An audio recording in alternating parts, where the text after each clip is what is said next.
But getting to that point involved a huge number of formidable engineering challenges. We first had to make a hermetic enclosure, passing 1,000 separate conductors through the enclosure of the device. We had to figure out how to make charging seamless and work with very tight thermal constraints in a very, very small area. And then we also had to scale up our testing infrastructure so that we could support large-scale manufacturing and very safe devices and have confidence in our iteration cycle.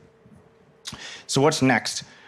We're going to be increasing our manufacturing so that we don't just produce, a small number of implants per year, but thousands and then eventually millions of implants per year. We're also going to be increasing channel count. More channels means more neurons are sensed, which means more capabilities.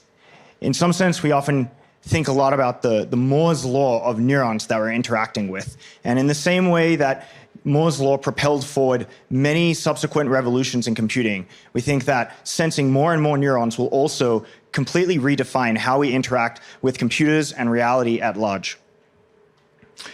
I want to leave you with one final thought. When I was a child, I used a 56 kilobit modem to access the internet.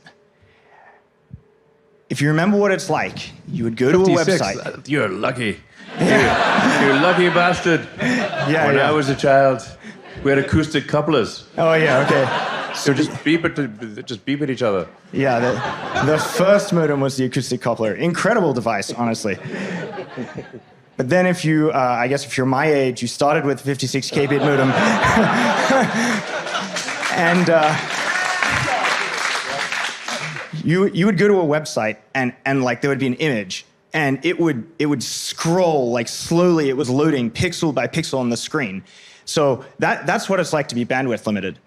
Now imagine using the current internet with that same modem. It's inconceivable. It would be impossible to do.